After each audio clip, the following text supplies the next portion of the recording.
Hello students, previous video में मैंने आपके साथ टेस्ट पेपर शेयर किया था for unit number 1 commercial mathematics. In today's video we are going to solve this test paper. Let's start. Question number 1 contain 10 MCQs each of mark 1.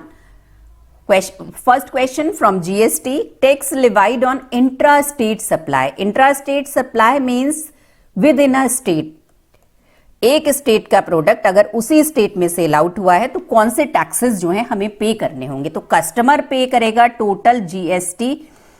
50% of this GST, this tax will be paid to central government in the form of CGST and 50% will be paid to state government in the form of SGST.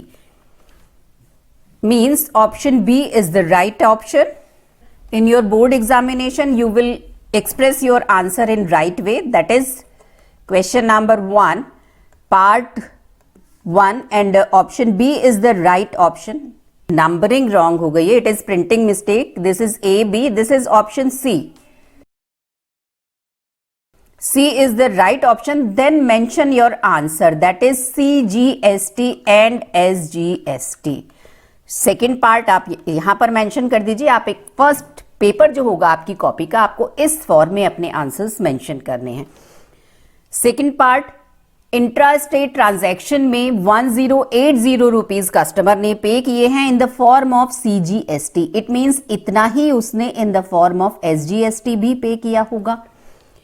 Then if the sum transaction, same transaction will be held on inter state, then what will be the amount of IGST. अगर ये transaction intra state ना होकर के inter state में same transaction follow हो तो कितना tax pay करना होगा.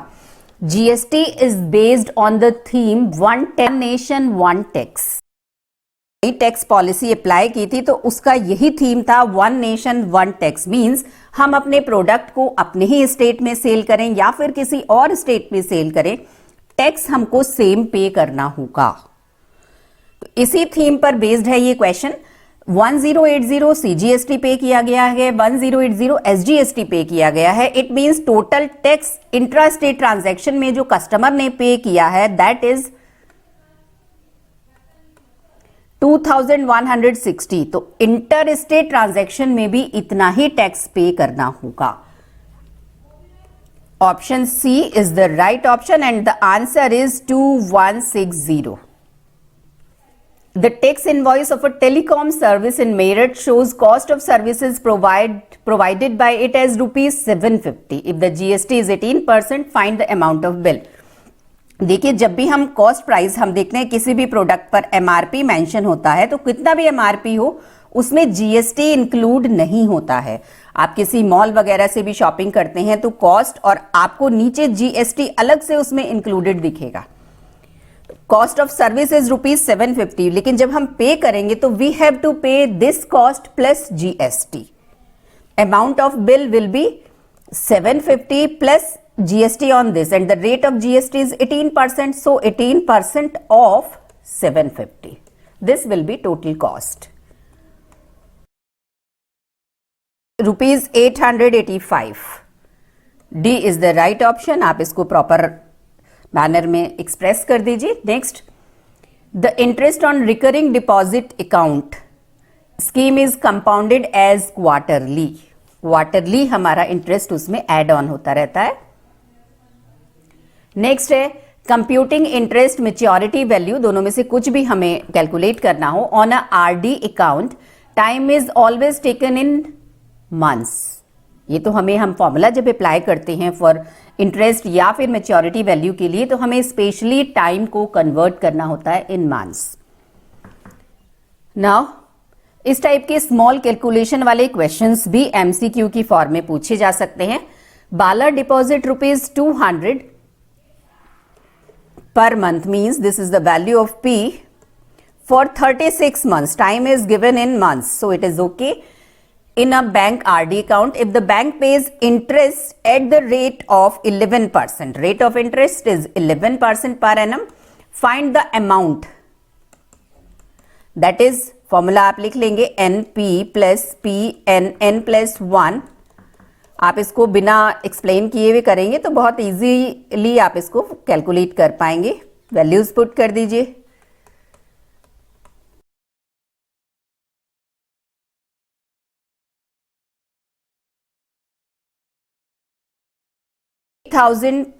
₹421. C is the right option.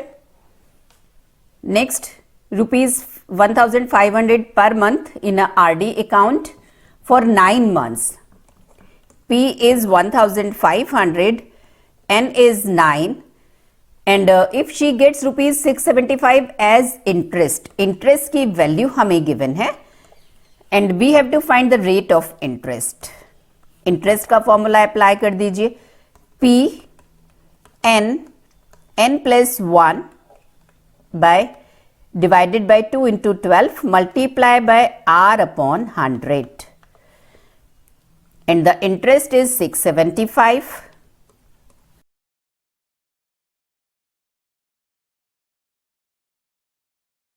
R is 12%. So the rate of interest is 12%. Option A is the right option. Next part, it is from shares and dividend. और shares and dividend के questions को आप फॉर्मूले के साथ भी solve कर सकते हैं, और आप इसकी टर्मिनोलॉजी को समझ करके इसको सिंपल प्रॉफिट एंड लॉस या फिर परसेंटेज वाले क्वेश्चंस की तरह भी सॉल्व कर सकते हैं। और इसकी टर्मिनोलॉजी को समझने के लिए आप मेरी डिटेल्ड वीडियो देख सकते हैं। A man invests rupees 18,000 in buying shares of face value rupees 100 each at a discount of 10%, means 100 rupees पर 10 rupees डिस्काउंट मिलेगा और फेस वैल्यू 100 ही है। इट मीन्स उस कस्टमर ने जिस टाइम शेयर्स को परचेज किया है तो शेयर की कॉस्ट 90 रुपीज रही होगी। How many shares will he get? तो एक share, cost of one share is 90 rupees और उसने टोटल 18,000 इन्वेस्ट किया है। It means number of shares will be 18,000 divided by 90। Simple calculation आप देखिए, कहीं किसी फॉर्मूले की हमें नीड नहीं है। Number of shares are 200। Next shares and dividend का ही है। A person has deposited 13,200 in a bank which pays 14% interest. He withdraw his money and invest rupees 10 shares at 110 which pays a dividend of 15%. How much does he gain or loss? अब इस question को just आप frame up करिए अपने mind में, और simple calculation है। आप देखिए, पर्सन ने पहले इन्वेस्ट किया 13,200 बैंक में, जो बैंक उसको 14% इंटरेस्ट पे कर रहा था। तो हम इसमें कैलकुलेट कर सकते हैं, अगर वो इसी स्कीम को कंटिन्यू करता तो उसको कितना इनकम होता। उसको होती 14% ऑफ 13,200, 1,848 रुपीज उसकी इनकम होती। बट उसने अपना पैसा विड्रॉ कर लिया बैंक से, और अब उसने इसी मनी को इन्वेस्ट किया 110 रुपीज के शेयर में। तो cost of one share is 110। तो आप देखिए, अगर उसने इतनी मनी इन्वेस्ट की है तो कितने शेयर्स उसको मिले होंगे। सिंपल 13,200 डिवाइडेड बाय 110, 120 शेयर्स उसने परचेज किए हैं। डिविडेंड दे रहा है वो शेयर 15%। आपको केवल इसमें इतनी टर्मिनोलॉजी ध्यान रखनी है कि dividend is always calculated on face value. Market value पर कभी भी डिविडेंड कैलकुलेट नहीं होता, हमेशा फेस वैल्यू पर कैलकुलेट होता है। और इस क्वेश्चन में वो फेस वैल्यू है 100 रुपीज, तो 15% ऑफ 100 रुपीज, इतना इनकम होगा वन शेयर पर, और उसके पास है नंबर ऑफ शेयर्स 120, मींस उसकी इनकम हो जाएगी डिवाइड मल्टीप्लाई बाय 120, 1,800। अब देखिए, अगर वो बैंक में ही छोड़ता अपना पैसा तो उसको इतना इंटरेस्ट मिलता 1,848, और उसने विड्रॉ करके शेयर्स में लगा दिया तो उसका इनकम हो गया 1,800। तो देखिए उसको लॉस हुआ है ₹48 का। Next question shares and dividend का है, और आप इसको सिंपली फ्रेम अप करिए और सॉल्व करिए। A dividend of 10% was declared on ₹100 shares selling at a certain price. Face value given है, 10% डिविडेंड मिलेगा, ये गिवन है। इस टाइम उस शेयर की प्राइस क्या है मार्केट में, ये हमें नहीं गिवन है। If the rate of return was 8%, then calculate the market value. वो हमें कैलकुलेट करनी है कि किस वैल्यू पर उस कस्टमर ने खरीदा। कि डिविडेंड तो हमेशा कैलकुलेट होगा फेस वैल्यू पर, लेकिन जो रिटर्न है मींस बंदे को जो मिल रहा है, अब जैसे यहां से रिटर्न हमने देखा था इससे प्रीवियस क्वेश्चन में, ये उसका रिटर्न था 1800, तो ये कैलकुलेट होगा कि उस पर्सन ने कितना इन्वेस्ट किया है, उसके पॉकेट से कितनी मनी विड्रॉ हुई है। तो देखिए डिविडेंड हम 1 शेयर के ऊपर ही दोनों चीजें कैलकुलेट कर रहे हैं, डिविडेंड भी और उसका रिटर्न भी। तो dividend on 1 share will B 10% of face value, that is 100, and the rate of return will be calculated on 8%, 8/100 on market value, भाई उसने उसके पॉकेट से जितना विड्रॉ हुआ है। इज 125 मीन्स उसने जब परचेज किया था तो 100 रुपीज वाला शेयर 125 पर अवेलेबल था। Questions, detailed question from GST. First part, the base price of Activa is this, GST is chargeable at 28%, find these values. Total GST हमें कैलकुलेट करना है, मीन्स अगर 42,000 का एक्टिवा मिल रहा है तो जीएसटी उसके ऊपर कितना पे करना होगा, that is 28% of 42,000। Simple calculation है। मैथ्स के पेपर में स्टेप मार्किंग होगी, तो आप जो भी स्टेप्स करें उनको आप क्लियरली मेंशन करें।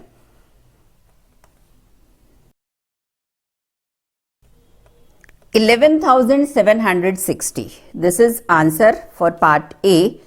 Now in part B CGST and in part C SGST। तो CGST और SGST दोनों इस टोटल GST में से ही पे होते हैं, 50% SGST and 50% CGST। तो simply half of this will be CGST,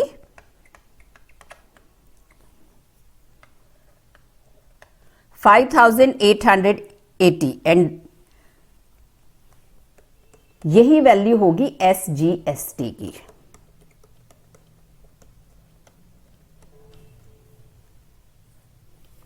Now in next part we have to calculate total amount the buyer has to pay। तो कितना पे करना होगा, 42,000 तो एक्टिवा की कॉस्ट प्राइस है और जितना जीएसटी ऊपर से अप्लाई होगा। कोई भी बिल आप देख लीजिए, आजकल अगर आप कहीं से भी शॉपिंग करते हैं, आपको प्रॉपर बिल दिया जा रहा है तो उसमें पहले कॉस्ट और उसके बाद प्लस जीएसटी अलग से मेंशन होता है।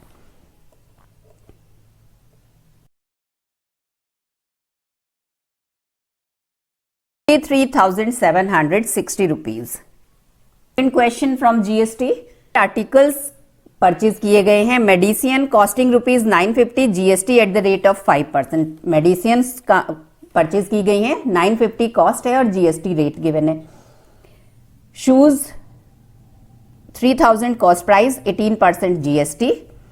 Laptop bag costing ₹1,000 with a discount of 30%। 1,000 MRP है लैपटॉप बैग पर उस पर डिस्काउंट दिया गया 30% का, GST at the rate of 18%।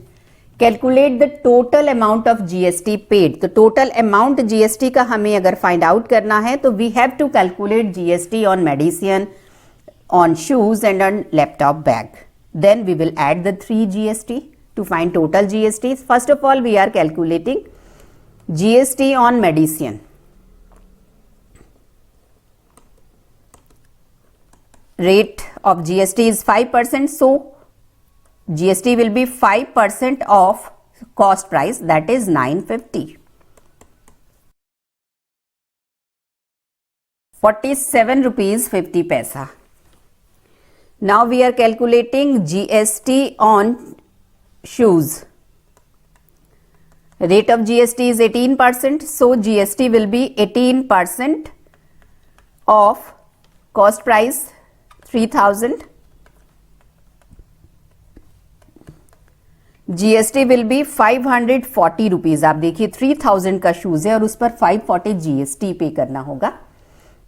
Now GST on laptop bag पर first of all we have to calculate cost price of laptop bag. Laptop bag के ऊपर 30% डिस्काउंट दिया गया है। इट मीन्स 70% उसका हमें पे करना है। 30% डिस्काउंट है, 70%।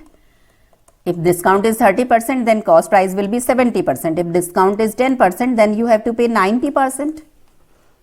आप पहले डिस्काउंट कैलकुलेट करके उसको 1000 में से माइनस करके भी कॉस्ट प्राइस निकाल सकते हैं। Cost price of laptop bag, that will be 70% of 1000 जो एमआरपी है उस बैग के ऊपर, मीन्स 1000 वाला जो बैग है एमआरपी वाला वो हमें मिल रहा है 700 रुपीज में। And now we have to pay GST at the rate of 18%. So GST on laptop bag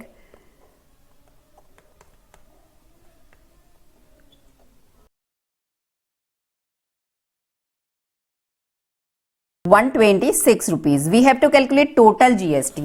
GST on medicine, GST on shoes and GST on laptop bag, तीनों को ऐड कर देंगे, we will get total GST.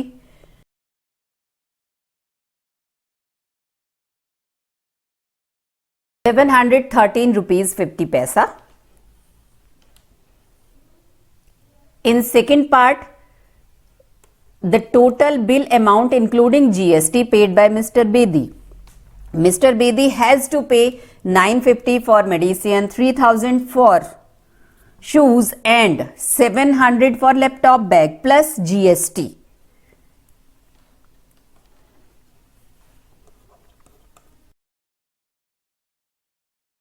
$950 plus 3000 plus 700 and total GST तो हमने already calculate की है, ₹5363.50. Question: A shopkeeper sells an article for rupees this with GST 18%. A customer willing to buy this article asks the shopkeeper to reduce the price of the article so that he pays only 1888 including GST. If the shopkeeper agrees for this, how much reduction will the shopkeeper give?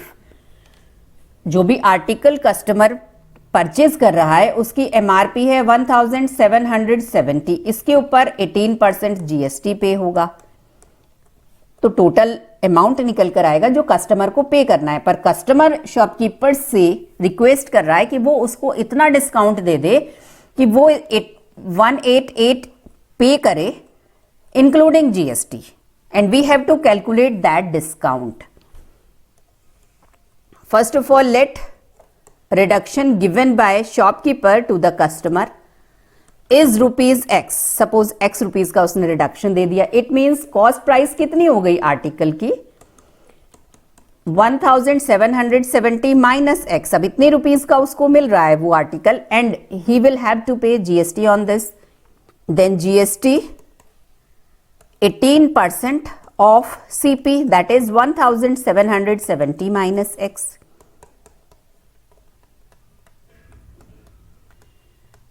Now the total amount he have to pay, कितना पे करना होगा उसको? Cost price है 1770 minus X plus GST, और GST ये है, and according to the customer उसने पे किया है 1888. अब देखिए लेफ्ट राइट हैंड साइड में हम ये कॉमन ले रहे हैं term, then it will become 1 + 18/100.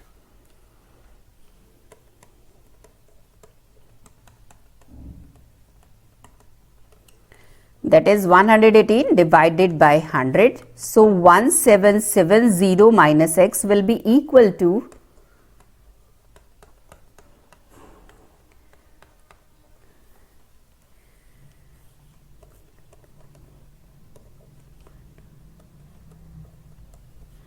59 से आप इसको डिवाइड कर लीजिए. X is equal to 1770 minus 1600, it means 170 का डिस्काउंट दिया है कस्टमर ने, शॉपकीपर ने कस्टमर को। Last question from GST. A dealer X in Hapur UP supplies goods services worth rupees 50,000 to some other dealer Y in the same city. X ने Y को cell किया है 50,000 में कोई article. Now the dealer Y supplies the same goods services to dealer Z in Calcutta at a profit 20,000 के profit के साथ। Means अगर उसने 50,000 का परचेज किया था तो उसने आगे 70,000 का सेल आउट किया है। Find output and input taxes for dealer Y. Output tax होगा जो इसने अपने राइट साइड की डीलिंग से इसको मिला है, और इनपुट टैक्स होगा जो इसने पे किया है अपनी लेफ्ट साइड की डीलिंग में।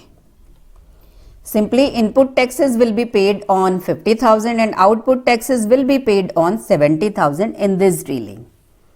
आप ऐसे रफ स्ट्रक्चर बना सकते हैं। आप इसके लिए मेरी वीडियो जो जीएसटी की सलीना कंसाइज मैथमेटिक्स का सोल्यूशन मैंने शेयर किया है उसमें देखेंगे।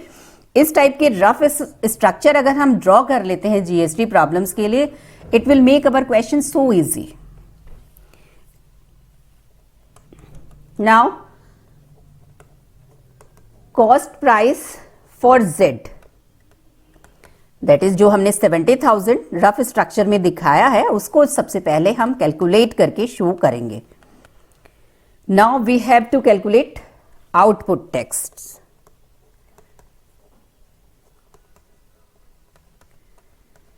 Rate of GST is 28%, so output tax will be 28% of rupees 70,000.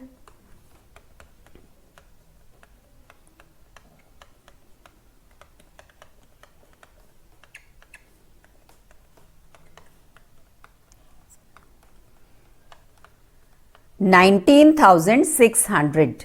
Now input tax specially ये फॉर y है, because input and output tax will be different for x, y, z. Input tax भी हमें y के लिए ही calculate करना है, तो इसी की हम लेफ्ट साइड की डीलिंग देखेंगे। That is 28% of 50,000। Input tax y पे करेगा x को और आउटपुट टैक्स वो z y को पे करेगा और उसके बाद y उसको गवर्नमेंट के अकाउंट में देगा।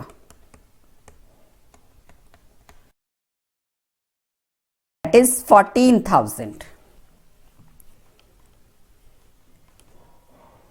In part B, we have to calculate net GST payable by dealer Y. Net GST means जो उसको पे करनी है गवर्नमेंट को। तो आप देखिए वो ऑलरेडी 14,000 तो एक्स को दे चुका है और ये एक्स ने गवर्नमेंट के अकाउंट में सबमिट कर दिया होगा।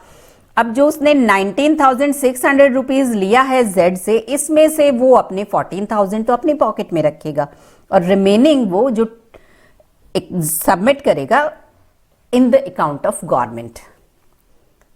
That is called net GST. Input tax, output tax, net GST के कॉन्सेप्ट के लिए आप डिटेल्ड वीडियोस में जा सकते हैं या फिर रिवीजन वीडियो मैंने जीएसटी की शेयर की है उसमें भी आप देख सकते हैं, वो भी आपके कॉन्सेप्ट्स बिल्कुल क्लियर कर देगी।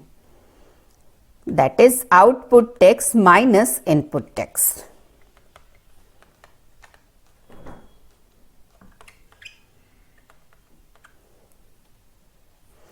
Output tax 19,600 and input tax 14,000. So net GST will be 5,600 rupees. Now we are coming on the chapter banking. Question number 1. Banking is the most easiest chapter. Just आपको formulae apply करने हैं।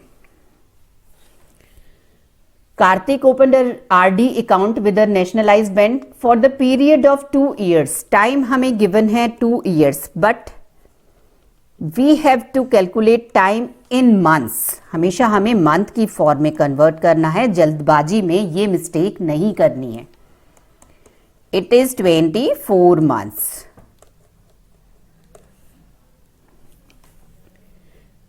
Rate of interest 6% per annum. Monthly instalment is ₹1000,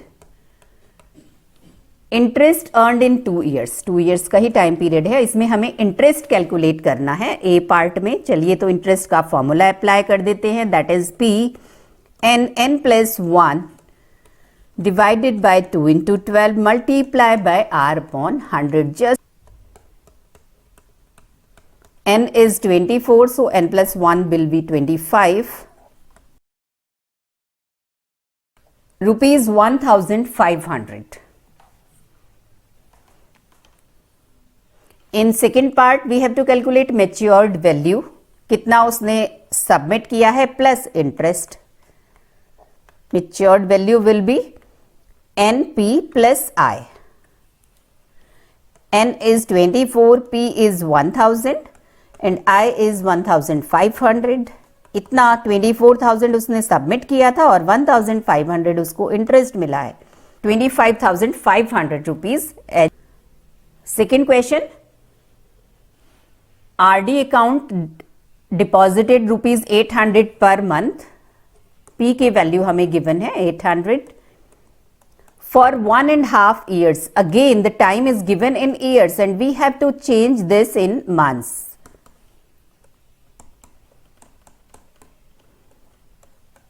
(18 months). This is the most important step. He received ₹15,084 at the time of maturity. Maturity value हमें given है and we have to calculate rate of interest. Maturity value given है तो हम maturity value का ही formula apply करेंगे, that is NP plus P, n+1, this is I. Given values को put कर दीजिए। Maturity value is 15,084, N is 18 and P is 800.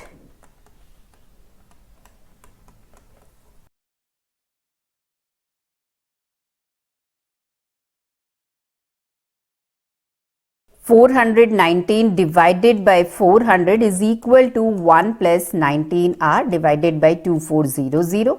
So this is equal to -1. LCM लेकर के सॉल्व कर दीजिए।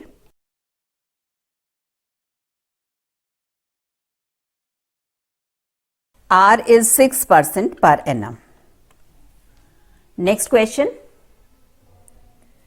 Rate of interest हमें given है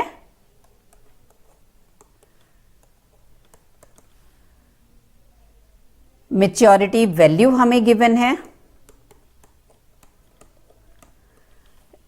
time period हमें गिवन है 3 years,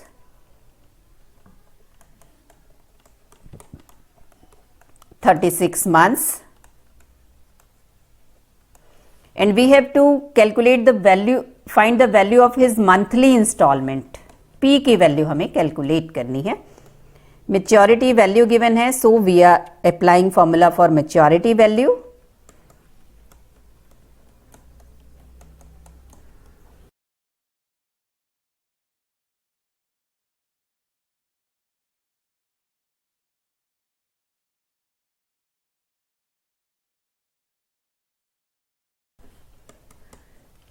(67400 divided by 337 means the value of P is ₹200. Monthly installment is ₹200. Last question from banking. P के value हमें गिवन है, रेट ऑफ इंटरेस्ट हमें गिवन है, मेच्योरिटी वैल्यू हमें गिवन है, we have to calculate total time means n हमें calculate करना है। मेच्योरिटी वैल्यू का फॉर्मूला हम अप्लाई कर देंगे, उसको पुट कीजिए।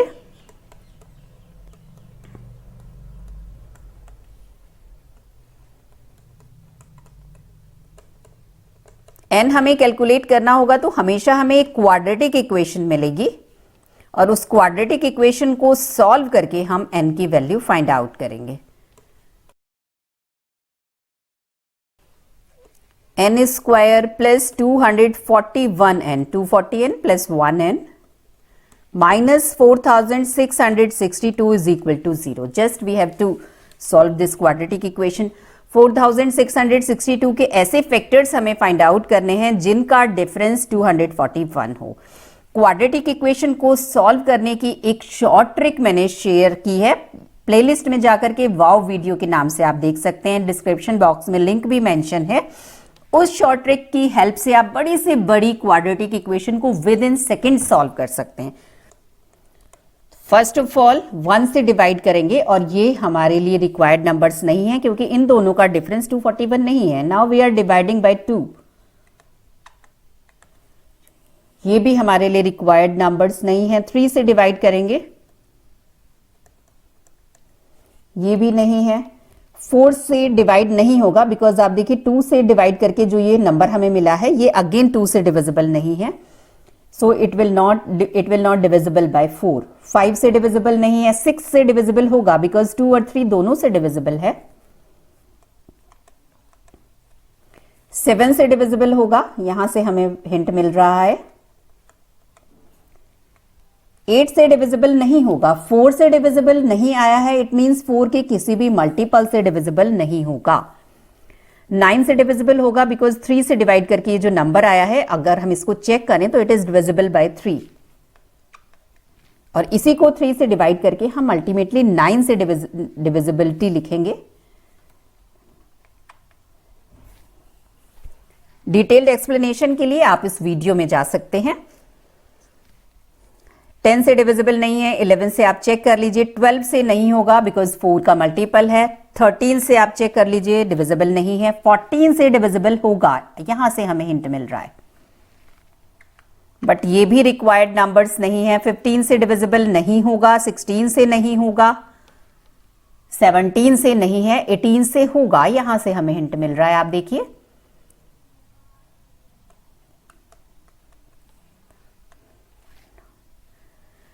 And these are the required group. 259 में से अगर हम 18 माइनस करें तो answer is 241, means required number आज 259 एंड 18 और our requirement is plus 241, so it will be positive and it will be negative.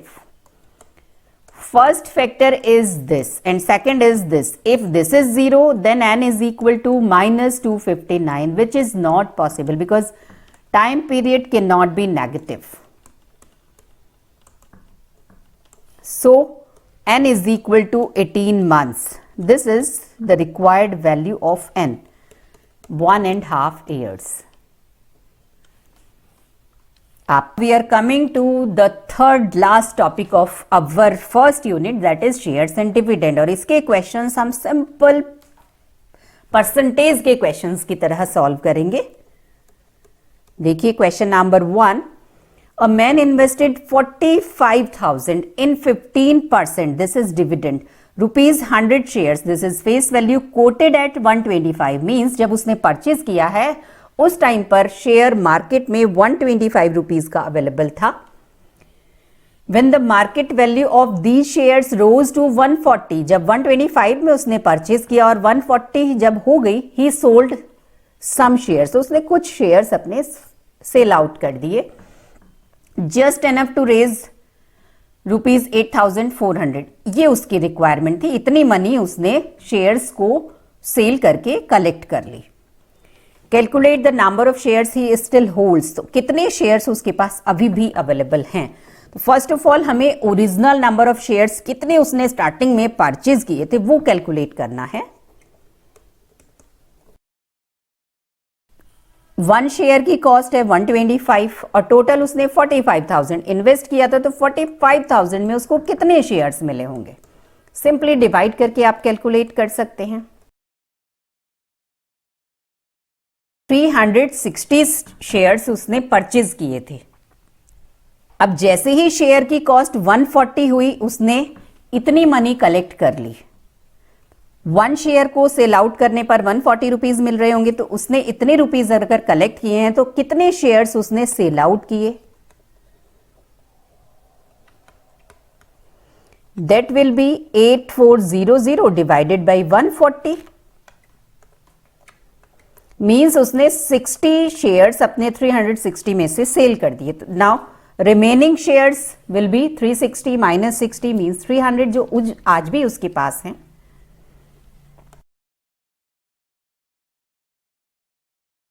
That is 300. In second part, we have to calculate dividend due to him on these remaining shares. Remaining shares जो हैं इसके ऊपर उसको कितना dividend मिलेगा. Dividend is always calculated on face value. तो 15% dividend मिल रहा है ₹100 के ऊपर. एक शेयर का डिविडेंड हो जाएगा 15% ऑफ 100 और उसके पास शेयर्स की अवेलेबिलिटी है 300. तो उसकी इनकम हो जाएगी dividend on 1 share multiply by 300 means 4500. Second part, Vivek invest 4500 in 8% ₹10 means this is dividend and this is rate of dividend and this is face value. At ₹15 means उसने जिस time purchase किया है उस time market value थी shares के 15 rupees. एक share मिल रहा था 15 रुपीज में.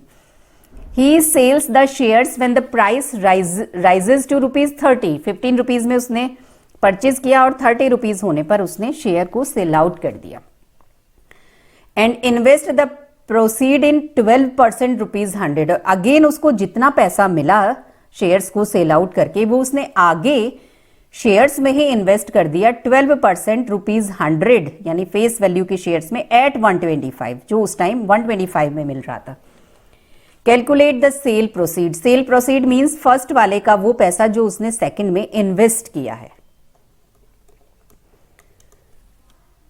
First of all number of shares count कर लेते हैं. नंबर ऑफ शेयर्स उसने कितने परचेज किए थे तो 4500 उसने इन्वेस्ट किया था और 15 रुपीज कॉस्ट थी उस टाइम एक शेयर की. मींस उसको मिले होंगे 300 शेयर्स. अब देखिए उसने अपने ये 300 शेयर्स सेल आउट कर दिए जिस टाइम एक शेयर की कॉस्ट 30 रुपीज थी. तो उसने उसको सेल आउट करने पर पैसा मिला होगा 9000. अब ये 9000 उसने आगे इन्वेस्टमेंट किया. We have to calculate the number of 125 shares he buys. तो 9000 उसने इन्वेस्ट किया और एक शेयर की कॉस्ट थी 125.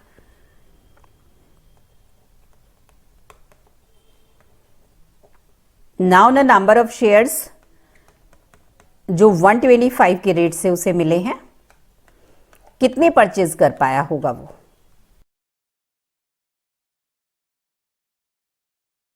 Change in his annual income from dividend.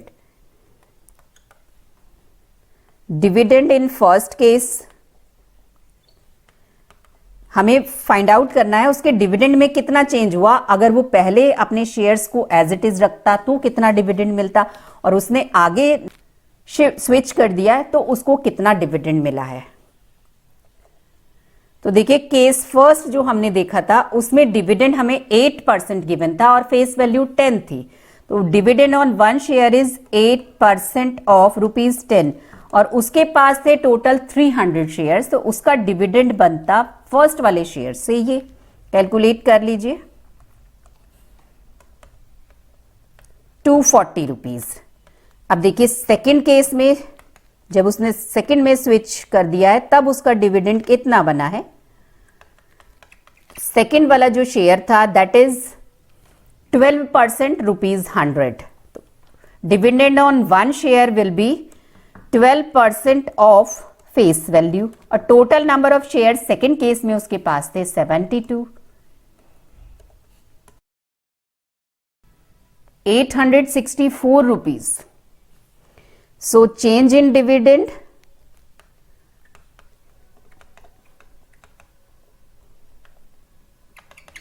$864 minus 240 624 rupees. Last question of this test paper. 50 shares of face value 100 available at 132 means face value तो ये है मगर उसे 132 में मिले हैं और उसने 50 shares परचेज किए हैं. What is an investment? एक शेयर परचेज करने के लिए 132 रुपीज पे करने पड़ रहे हैं तो 50 शेयर्स के लिए कितने करने पड़ेंगे? जस्ट यूनिटरी मेथड का क्वेश्चन है.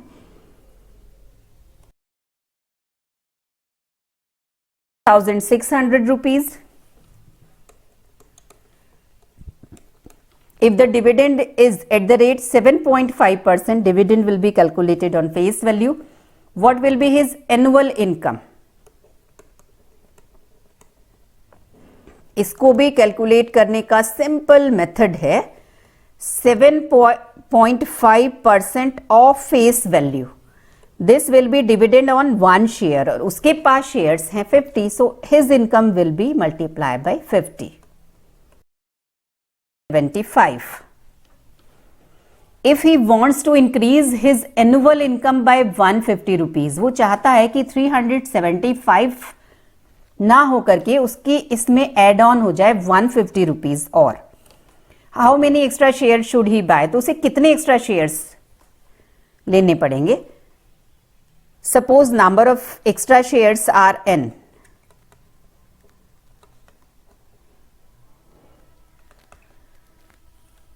अब देखिए उसको 150 रुपीज अर्न करने हैं इन एक्स्ट्रा शेयर्स से. एक शेयर से उसको अर्न होगा 7.5% ऑफ फेस वैल्यू. तो n शेयर्स से इतना उसको अर्न होगा और वो चाहता है कि उसकी अर्निंग 150 रुपीज और हो जाए. सो n will be 150 divided by 7.5. Just calculate कर लीजिए.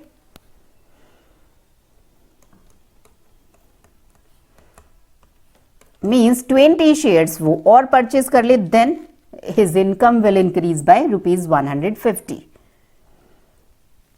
This was the complete solution of unit test first.